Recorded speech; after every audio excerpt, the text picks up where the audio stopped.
got something that might interest you. Antes de comenzar te aviso que el vídeo puede contener spoilers y que algunos de estos tendrán al final un esquema colorido único como estos que te estoy mostrando para ayudarte mejor a entenderlo. Ponte cómodo, relájate y danos tu apoyo si te ha gustado. Let's get started. Llevaba ya un par de meses deseando poder traer este vídeo, y os aviso que esto es exclusivamente para fans del manga de Shingeki no Kyojin, que tras el gran revuelo que nos dio su final, varias personas decidieron sacar sus propias versiones del mismo, y aunque en su día, el primero que yo conocí fue Requiem, pues justamente gracias a ellos he terminado conociendo otros proyectos que han creado pues finales alternativos para la obra, siendo Project Uroboros del que vamos a hablar en cuestión. Y si no te has leído este fanfic, que quiero recalcar que esto es un fanfic, que es sin ánimo de lucro, no se va a beneficiar para nada, y simplemente es que quieren compartir pues su idea de cómo hubiera sido el final, que a ellos les hubiera agradado, porque a fin de cuentas esto no es una cosa nueva. Todas las obras cuando tienen un final, siempre hay gente que va, digamos, a intentar querer crear un final que sea agradable para ellos, porque a fin de cuentas nunca se puede hacer un final para todos los públicos que sea agradable,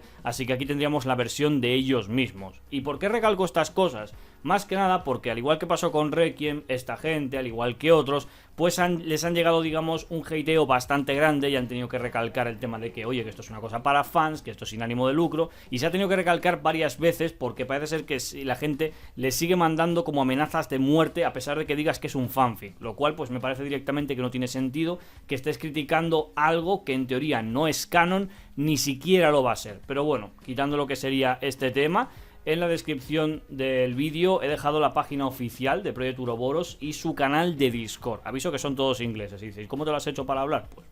Pues hablando con ellos. Así de simple. Y bueno, aquí lo que vamos a analizar en cuestión para este vídeo son los 5 capítulos publicados que tienen hasta la fecha. Pero tranquilos que este análisis no va a durar 3 horas, que esto no es Genshin Impact. Ahora sí, sin más dilación, comencemos.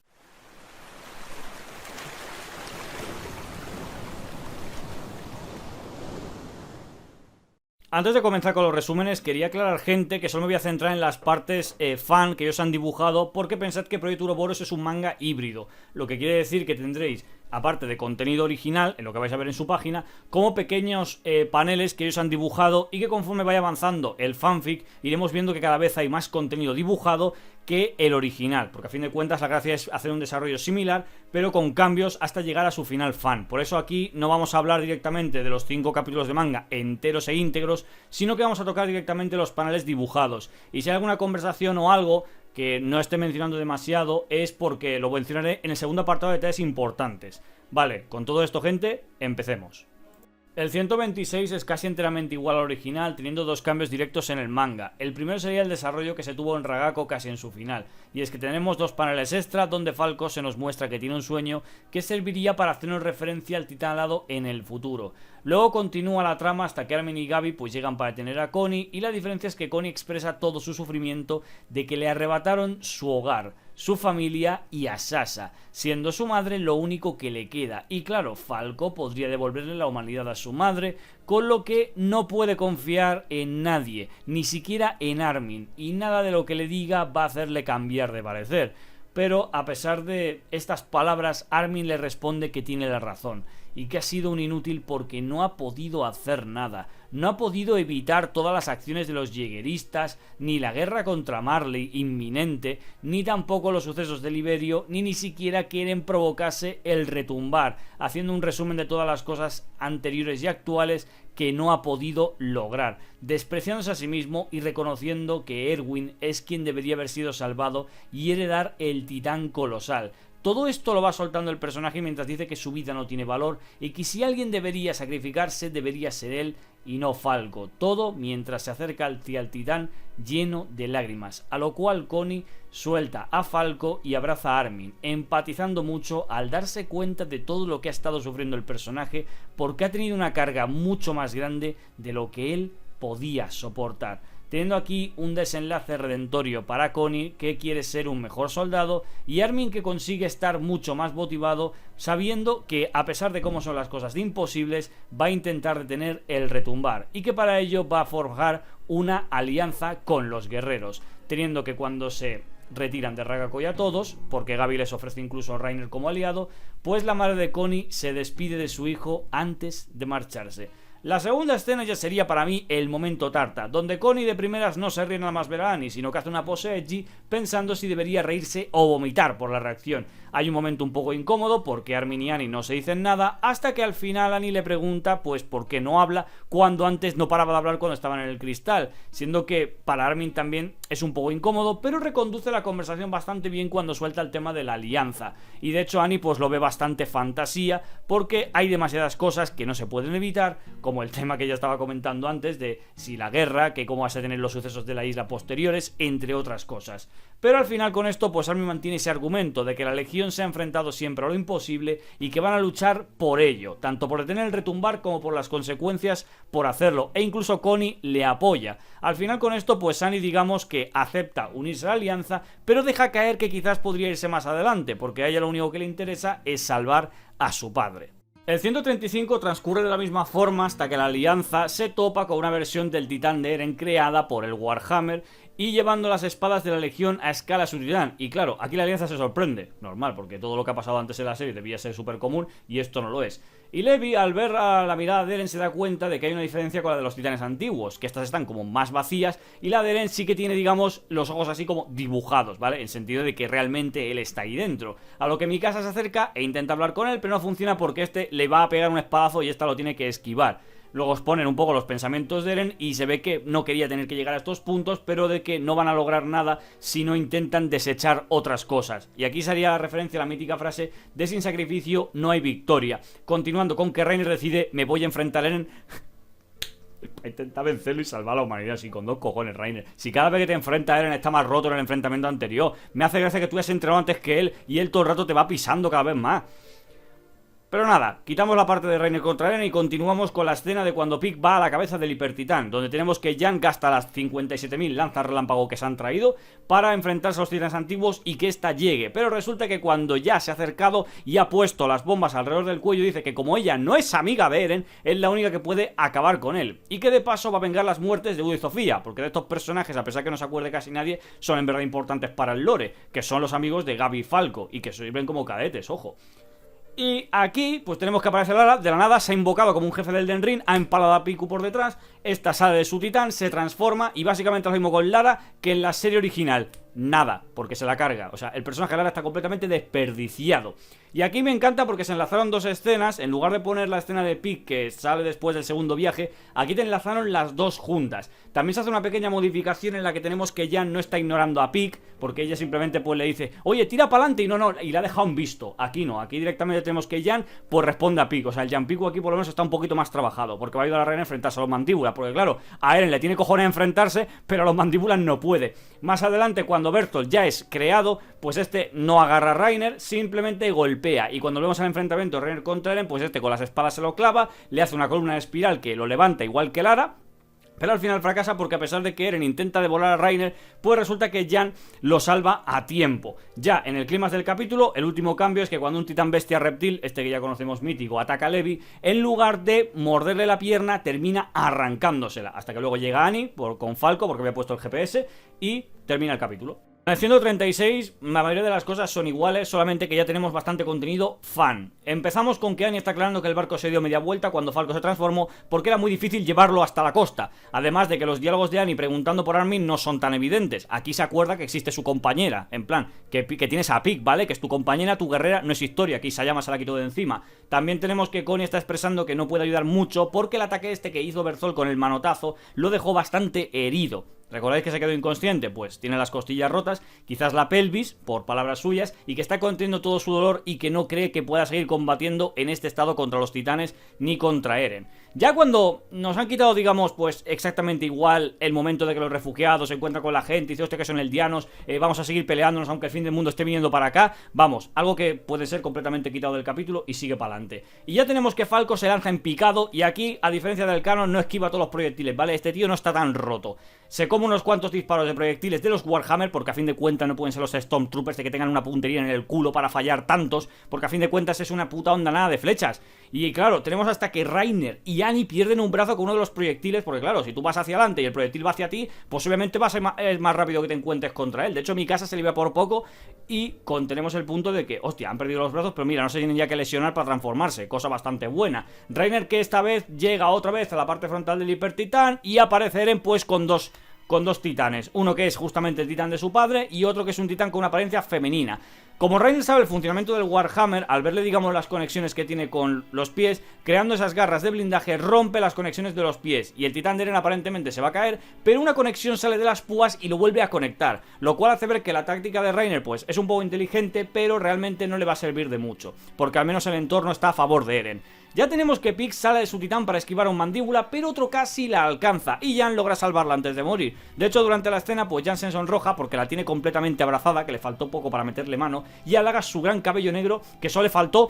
olerlo, solo le faltó eso. Y claro, viéndose varios titanes que intentan pues quitar las bombas, porque a diferencia del original hay titanes que quieren quitar las bombas para salvar a su dios, pues Pieck aparta a Jan diciendo que esto no es lugar ni tiempo para esto, pero Jan aclara que ya que esto podría ser su final, no quieren quedarse pues digamos con cosas reprimidas, porque claro, es que puedes, ya que te más te das, es decir, si aquí cualquiera puede morir, puedes soltar cualquier cosa, todo esto mientras se están atacando por los mandíbulas y también están enfrentando el problema de que Jan se está quedando sin gas y sin espadas. Ya casi en el final del capítulo, Pieck es herida de gravedad por un mandíbula que logra devorar sus piernas. Aún así, puede seguir transformándose para seguir peleando, pero el problema es que las heridas que tiene infringidas están afectando tanto a la regeneración como a sus transformaciones, porque no le queda ya tanta energía, y que todo esto que le está debilitando está haciendo que ya no está siendo capaz de lidiar con los titanes, llamando a Jan desde la distancia y diciéndole que es su final para ella, aunque Jan se lanza desesperado para ir a salvarla, pero los titanes se siguen interponiendo en su camino.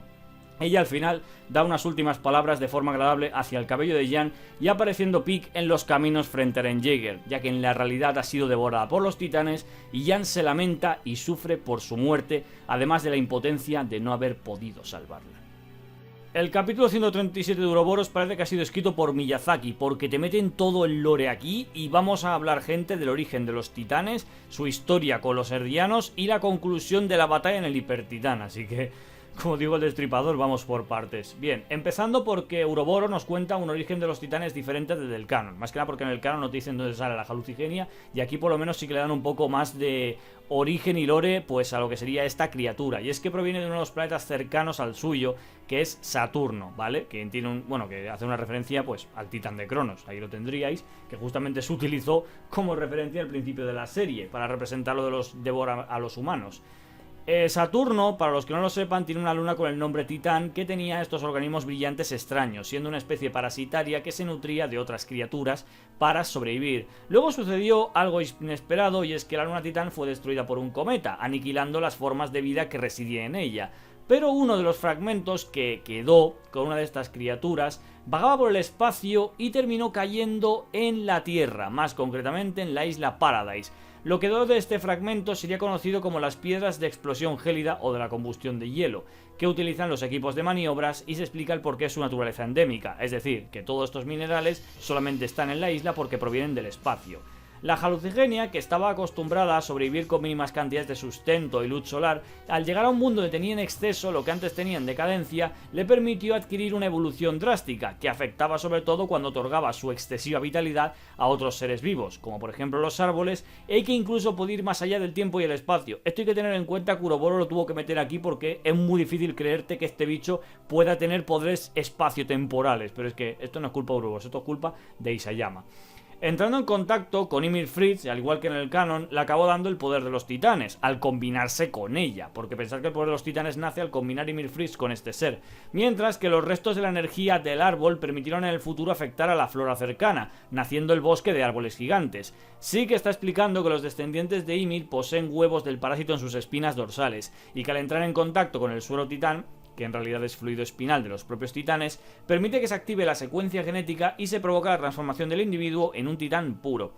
Sin embargo, como fue dividida el poder de Ymir, la Halucigenia en su interior fue dividida en 9 núcleos, por llamarlos de alguna forma, los cuales al ser partes incompletas van drenando la fuerza vital de su portador a los próximos 13 años, naciendo así la maldición de Ymir. Resulta que existe también un comando de activación, que es el que utilizan los serdianos para transformarse en titanes, al menos los cambiantes, es que al recibir heridas, la Halucigenia da una respuesta en control a su portador, más que nada para preservarlo y protegerlo a toda costa, otorgándole las habilidades sobrenaturales de los titanes, como la regeneración, así como la creación de una 9ª parte del titán de Ymir Fritz para poder sobrevivir. Cuando Ymir fue devorada por sus hijas, nacieron 3 titanes: Seina Fritz, que tuvo los titanes Mandíbula, Bestia y Carguero, siendo el titán Quimera; Rose Fritz, que tuvo los titanes Colosal, Blindado y Warhammer, siendo el titán Devastador; y María Fritz, que tuvo los titanes Femenino, Ataque y Fundador, siendo el titán Libertador. Pensad que los nombres de estos 3 titanes me los acabo de inventar yo, pero a que molan. O sea, Ouroboros no los ha creado, pero yo se los cedo, porque a mí me gusta darle nombre a cosas que no tienen. Eventualmente las 3 hijas tuvieron cada una 3 hijos más, siendo que los 9 nietos devoraron a sus madres respectivamente, naciendo así los 9 núcleos del titán progenitor. Pero al intentar repetir la fórmula de nuevo, los 9 núcleos no se dividieron, naciendo así los titanes puros. Y es que se puso que todos los descendientes de Ymir, para hacer una masificación, se pusieron con la eugenesia, teniendo que dar a luz la mayor cantidad de bebés posibles, a excepción de la sucesora del titán fundador, que es la hija de María Fritz, Singasina Fritz, que da nombre al distrito de Eren, quien heredó el titán fundador y se estableció un linaje fijo, siendo así que solamente esa línea de sangre que descendería de Singasina podría tener solamente de forma exclusiva el titán fundador, vinculándose con esa genética de una forma más fuerte por los lazos familiares de forma continua por las generaciones, naciendo así la familia Fritz, que posteriormente cambió su apellido a la familia Reis, logrando de esta forma la compatibilidad máxima con el titán fundador y evitando que cualquier herdiano pueda utilizarlo incluso si lo obtiene. Gracias a este método, el titán fundador se hizo exclusivo de este mismo linaje, a diferencia de los otros 8 que pueden ir a distintas familias sin restricción. Cuando Armin le está preguntando a Sig, porque todo esto se da en los caminos con estos dos hablando, ¿cómo puedes saber todo eso?, él alega que al estar en este lugar ha podido ver muchísimas memorias y que en todo este tiempo ha aprendido mucho de la historia herdiana, diciéndole que Ymir llegó aquí con la edad física con la que aparece, como niña, cuando el parásito se conectó a ella. Por ese motivo tiene una edad diferente en los caminos que en la realidad. Ymir, que se ha mantenido forjando titanes durante estos 2000 años en la realidad, pero con un tiempo mucho mayor en este lugar, porque el tiempo aquí funciona de otra forma, siendo quizás para ella un sueño del que querría despertar, porque a fin de cuentas esto es como una pesadilla eterna para ella. Cuando Armin está preguntando las razones de por qué Ymir siguió obedeciendo a la voluntad del rey, Sig le está diciendo que quizás sea porque ella ama a sus hijas y su descendencia, queriendo ella que vivamos con la libertad, algo que el mundo no permite, y que al encontrar una persona como Eren, quien tiene pensamientos parecidos, eligió irse con él en lugar de Sig, siendo que la meta de Ymir es destruir el mundo que amenaza a su descendencia, al querer estos erradicarla, siendo desde entonces la mayor aliada de Eren Jaeger con su propósito de extinguir el mundo fuera de la isla. Sí que es entonces cuando se pregunta que si hubiera logrado su plan de la esterilización, ¿ella habría tenido que moldear a cada herdiano existente en esta dimensión? Bueno, técnicamente sí. Pero bueno, también nos revelan que Sig dice que fue el que moldeó al titán de Falco, sintiendo como si fuera esclavizado a hacerlo y que no podía liberarse de esas ataduras hasta que lo terminó. De esta forma se explica por qué Ymir ha tenido que hacer esto sin necesidad de pensar que en ella no se podía negar. Es como que su cuerpo se movía automáticamente y que no podía cesar en esto. De esta forma sí que empatiza con Ymir porque tuvo que hacer esto desde que existe la historia, siendo una pesadilla infernal. Armin entonces es cuando pregunta si él fue el que ha creado los titanes antiguos, pero Sig responde que no, que lo único que ha hecho ha sido sanar las heridas. Solamente deben ser creados los cuerpos titánicos una única vez. Cuando el portador se transforma, este cuerpo titánico se queda como si fuera un respaldo en el portador. De esta forma consiguen aquí para el lore digamos, justificar el tema de por qué Eren no puede evitar que los titanes, digamos, se transformen, porque el portador tiene su poder afiliado a él y no puede impedirle transformarse porque lo tiene como un respaldo, porque Eren solamente puede evitar que se transformen cambiantes que existen después de que él consiguiera sus poderes, y realmente no hay ninguno, según que yo sepa, ninguno. Después de que inicia el retumbar no hay ninguna sucesión de cambiantes. Sí que entonces está hablando de que el fundador tiene las almas de los portadores antiguos y quienes son imbuidas en esos cuerpos titánicos vacíos, haciendo así como muñecos poseídos con una ligera voluntad de sus acciones, viéndose como esclavos que deben moverse y pelear en contra de su propia voluntad. Ymir, que fue liberada casi a la par que Falco utilizó el mandíbula,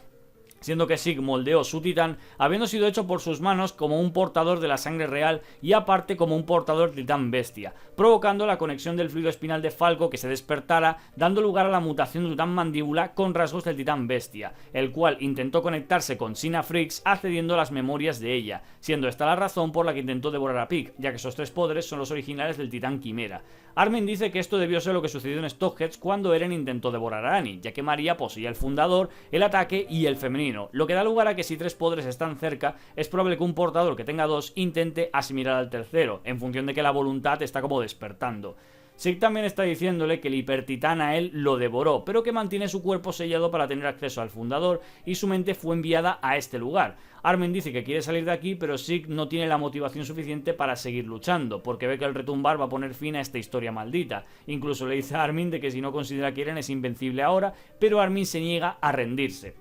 Y aquí es cuando tenemos ya la charla de Zeke sobre las palabras de la multiplicación de las formas de vida, pero Armin habla sobre lo que significa la vida y la muerte, y sabe que la muerte es inevitable, pero eso no va a hacer que la vida sea insignificante, siendo que se debe aprovechar la vida mientras se pueda, ya que el valor radica en que no es eterna y que todo lo que conlleva estar vivo hace que Zeke se plantee varias cosas. A fin de cuentas, la idea es valorar todo mientras exista, porque la vida es efímera y la muerte en teoría pues es eterna, porque no se puede escapar de ella, es algo inevitable, como dijo Thanos. Con esto aprovecha, digamos, Armin para ir, digamos, dando una motivación de nuevo a Zeke, que se termina levantando pues al recordar cosas de su vida y ver el valor de las pequeñas cosas que su vida le ha llegado a dar, sobre todo recordando esos buenos momentos con Tom Chaver. Aprovechando esto, pues Zeke escapa del control de Eren, porque este lo ignoró al estar pendiente de la batalla, creando parcialmente su titán bestia, que arranca parte de la púa del hipertitán, destroza las manos del titán colosal de Bertolt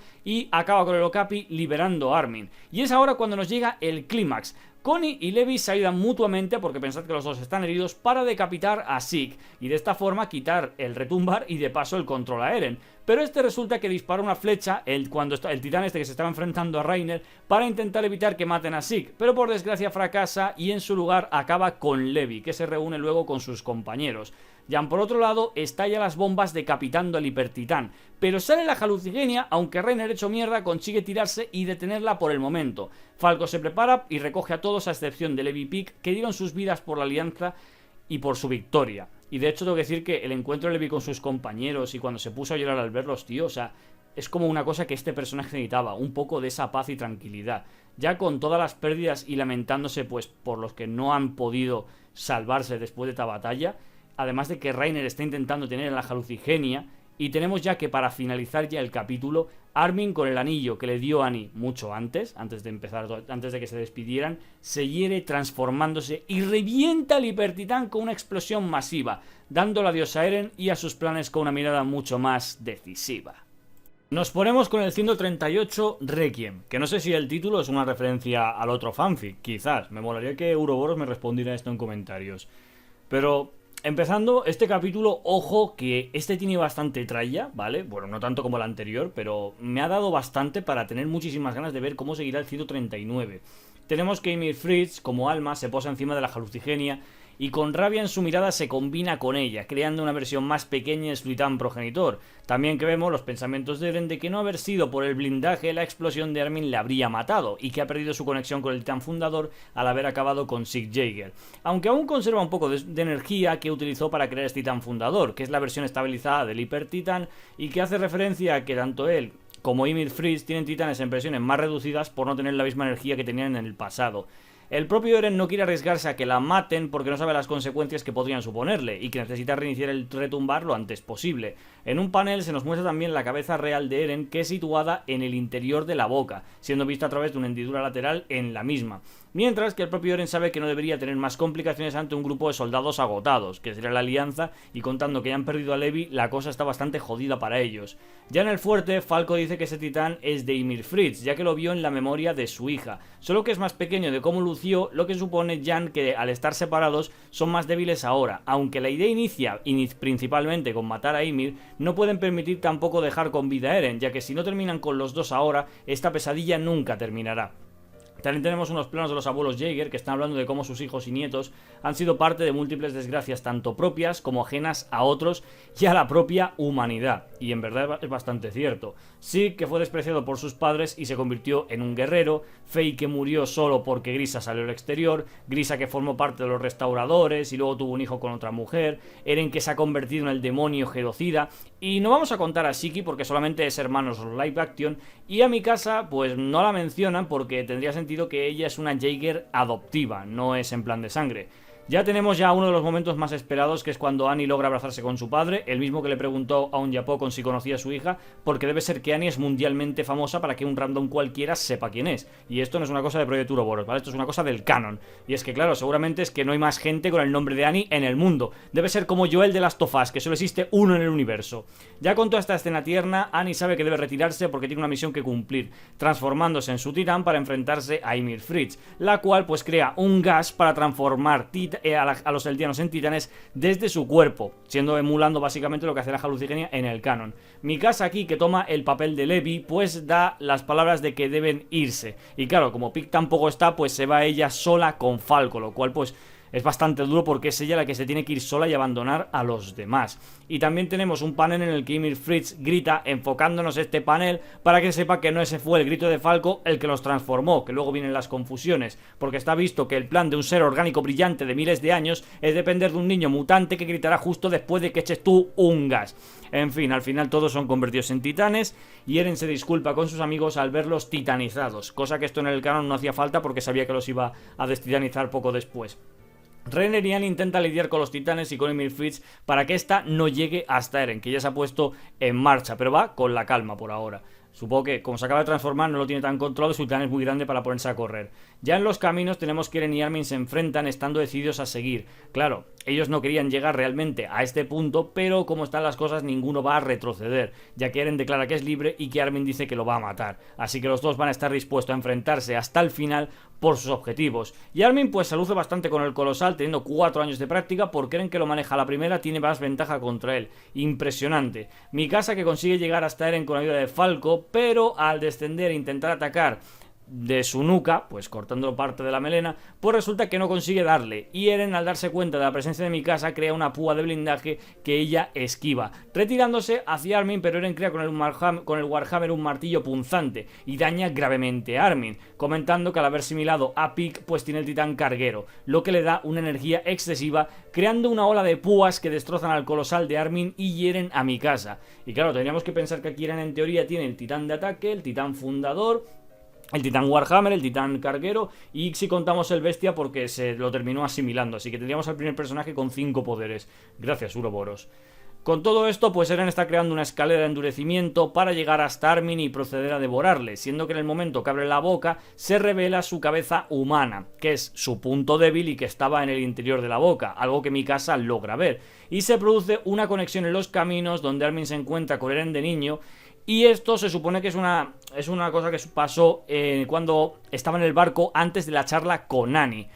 Tenemos aquí ya que Eren y Armin pues tienen un pequeño viaje, bueno, pequeño por decirlo de alguna forma, viaje por los caminos, donde Eren le cuenta todo lo que ha tenido que soportar y sufrir con el poder de los titanes, al conocer el futuro y no poder evitar ciertas cosas y sucesos. Y aquí hay diferencias en cuanto a las palabras, ya que Eren se lleva la responsabilidad de sus acciones, ya que no puede hacer las cosas como quiere, y sabe que fuera dentro de la isla es lo mismo, pero que el retumbar debe seguir y que es más importante para él su hogar, la isla y los que están ahí para que la supervivencia de la humanidad, que al fin y al cabo los odian y buscan su exterminio, con lo que aquí tenemos cosas del 139 incluidas en el 138. Eren no puede creer en sueños de paz y que necesita elegir una realidad, luchar por la supervivencia y su propia libertad, porque de fin de cuentas si Eren intenta arrebatar su libertad, él se la arrebatará a las otras personas.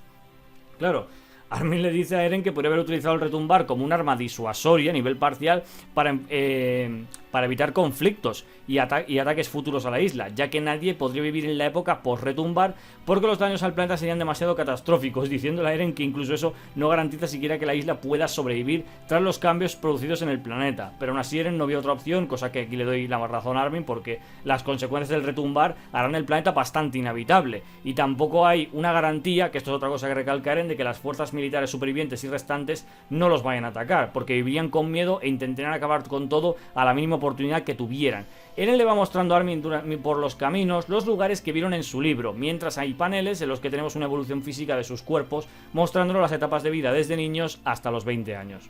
En la orilla, ya otro de los paneles, pues tenemos que Eren reconoce que mintió a Mikasa aprovechándose de la naturaleza de los Ackerman, que aprendió de Sieg Jaeger, siendo que eran experimentos inhumanos que fueron hechos para crear un nuevo linaje capaz de oponerse a la familia que custodiaba el titán fundador, ya que ellos tenían el control absoluto. Eren expresa también que sabe que Mikasa lo ama, pero él no la ama de la misma forma, ya que cuando perdieron a sus padres, Mikasa hizo de un rol maternal con él, y que esa es la forma en la que Eren la ve. Aún así, Armin no cree demasiado en sus palabras, y al menos en el contexto se nos da a entender de que Eren no está siendo del todo sincero con sus sentimientos respecto a Mikasa. También aprovecha para explicar algunos secretos, como que el fundador puede crear titanes sin necesidad de humanos en su interior,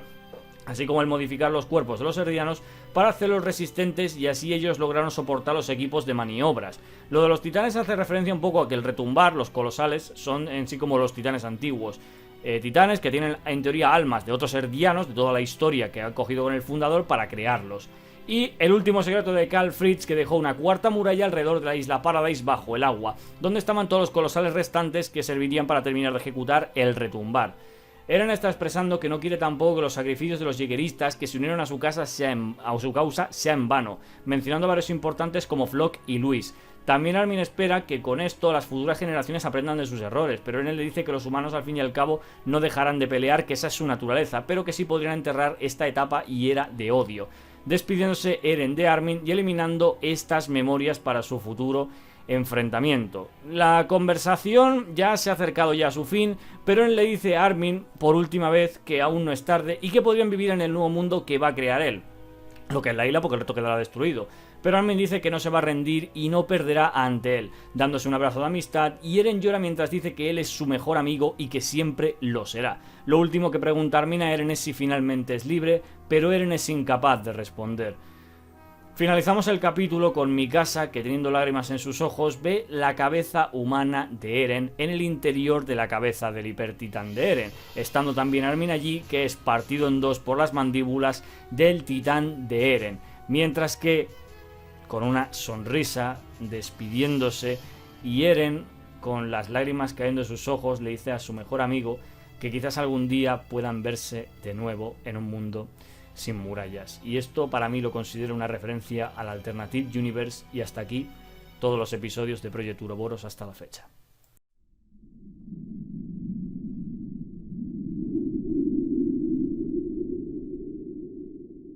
Ahora nos iríamos a detalles importantes, y tengo que decir que aquí he puesto las cositas que en el resumen pues no podía señalar, porque si no esto se iba a hacer demasiado largo. Y es que la primera que me llamó la atención es que hay personajes que tienen apellidos, como por ejemplo en Jacopon, que le dan a Mofa, y a Yelena, que le dan Berenitz. En cambio a Pig le hacen algo curioso, porque es que le pasan de Pigfinger a Pig Kruger. Y no sé si es porque tiene alguna relación ella con Eren Kruger, pero claro, en los capítulos siguientes no se ve nada, en plan que le haga referencia a ese punto. No sé si más adelante quizás te lo pongan, pero al menos no le encuentro nada. Luego también tenemos de que se introducen escenas adicionales como para explicar que Connie no está tan irascible, la inutilidad que expresa Armin ante todo lo sucedido para ofrecerse para la madre de Connie, al igual que Falco tiene el sueño este de surcar los cielos que sirve para el titán alado. También tenemos una pequeña escena extra que está modificando el encuentro con Annie. Luego también tenemos que, a diferencia del canon, Eren aparece de forma más directa e incluso podemos ver sus pensamientos, cosa que considero importante. Luego también está la referencia al Jampigu que había comentado antes.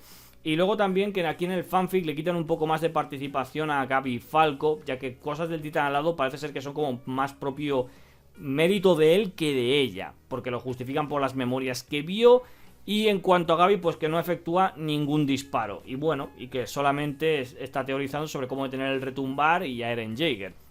Luego también tenemos que los refugiados de Liberio no tienen visión kilométrica para comentar en detalle la batalla como si fuera una pelea de One Piece. Y bueno, y tenemos de que Connie queda bastante herido y no puede pelear, Levi pierde la pierna y la alianza se siente como más desesperada, como que realmente pueden perder más. Y luego ya también tenemos, bueno, ya lo bestia, cuando sí cuenta a Armin el origen de los titanes y cómo afectó toda la historia de la humanidad, que la familia real se originó porque Singasina Fritz, que es la hija de María Fritz, pues limitó su descendencia para tener exclusividad del titán fundador. Luego también Sig teoriza sobre el objetivo de Emil Fritz, que es proteger a su descendencia porque los ama a ellos y no al rey. También tenemos de que Armin logra motivar y convencer a Zeke de una forma más convincente. Se quita lo de que los titanes antiguos aliados, que eso apareció repentinamente. Levi logra cumplir su promesa y después de haberla cumplido y morir, pues se reencuentra con sus compañeros y llora por eso. Es que te digo, esta escena me encantó cuando la vi. Así que es cierto que es triste por Levi, pero me encantó esta escena. Y luego ya también tenemos de que Ymir Fritz resurge como titán, que esto es una cosa que yo en mi versión del final también lo había comentado, que era interesante, en plan, que Ymir Fritz volviera a aparecer en el futuro y aquí como una aliada de Eren. Y bueno, ya tenemos el último punto, sería de que Eren habla con Armin una última vez, que los dos tienen claros sus objetivos, pero que van a seguir el uno con el otro avanzando sin importar lo que pase. Y claro, al final pues se van a intentar matar, porque esto es una cosa que te ponen del pasado para ver que ahora no se puede tener. Y claro, al Eren haber acabado con Armin le está exponiendo su debilidad a Mikasa, que es su verdadera ubicación. Y esto será bastante importante, sobre todo en el siguiente capítulo. Bueno, vamos gente para finalizar el vídeo, y la verdad es que tengo que decir que a priori para mí lo que es el proyecto Uroboros me encanta, sobre todo por el tema de cómo hace, digamos, un fanfic híbrido al mezclar las escenas canónicas, pero con a lo mejor algunos pequeños cambios de diálogos sutiles, más luego las escenas fan que van para complementar, para suprimir algunas escenas o para añadir otras en cuestión. De hecho, pues considero que es bastante interesante y bueno, y que esto obviamente pues lo que hace es que la obra te da pues un poco más de la continuidad, porque se acerca a las cosas que son propias del canon. La diferencia es que algunas escenas que te quitan y te ponen son para complementar más la trama por la que se está enfocando, y todas las subtramas pequeñas, además de datos del lore, que para mí es una de las cosas que más me ha sorprendido de Proyecto Uroboros, porque, sinceramente, cuando vi el 137 yo estaba flipando por la gran cantidad de lore que han metido. Aparte de que le han dado un poco de origen a la Halucigenia, que es como si fuese un alienígena, porque viene de otro planeta, bueno, mejor dicho, de una luna de otro planeta, más todo el cómo lo han ido hilando, cómo lo han ido desarrollando. O sea, me gustó muchísimo más cómo ha hecho Uroboros toda la conversación de Zeke Jaeger y su explicación, que no lo que pasó en el canon, que se sintió bastante raro. De hecho, me gustó bastante. Aparte que quitaron lo de que los titanes antiguos, algunos se aliaran con ellos de repente. Es una cosa que, bueno, a mí que lo quitaran o lo pusieran al final es una cosa un poco irrelevante, porque solamente sirvió para la conclusión de ese capítulo en el canon. Pero me ha gustado mucho más como Proyecto Uroboros ha reforzado a personajes, por ejemplo, como Armin, que los ha dado pues con una motivación. De hecho, el personaje de Armin aquí, en la versión de Uroboros, se siente mucho más seguro, mucho más confiado, y pese a que se sigue manteniendo la esencia del canon de que obviamente pues no puede suplir todo lo que se enfrenta, aquí al menos algunas pequeñas escenas pues hacen ver a Armin como más duro, sobre todo cuando está hablando con Zeke y le tira arena en la cara, en plan, gilipollas, ¿qué haces aquí perdiendo el tiempo? ¿Sabes? O sea, me gustó muchísimo, al igual que el tema de cómo se dio la redención pues para Zeke Jaeger, que fue un poquito más corta, pero considero que está bastante mejor construida, porque se hace un diálogo bastante grande entre los dos personajes, no que fue llegar y de repente todo. Luego también no esperaba para nada que pusieran fin a personajes como Levi o personajes como Pieck incluso. O sea, Uroboros tranquilamente se puede quitar los personajes de encima, ya al menos lo ha mostrado, aunque esto ha servido pues para hacer que la alianza esté bastante más desesperada. Tengo curiosidad por ver cómo se irán enfocando en los próximos episodios, porque ya viendo que ya hemos perdido a Armin, seguramente pues Eren tenga que enfrentarse a Mikasa. También tenemos de que Falco pues tiene que ayudar a los demás a enfrentarse a Ymir Fritz. No sé, a ver, estoy con bastantes ganas y sobre todo mucha curiosidad de ver cómo continuará en el 139, ya que este fanfic le quedan todavía unos pocos capítulos más, pero el cómo está todo y viendo que querían hacer pues un epílogo, o sea, es que no sé, tengo muchísima curiosidad. Así que gente, cuando salga el siguiente capítulo de Proyecto Uroboros, pues ahí estaré para analizarlo. Muy buenas y hasta la próxima.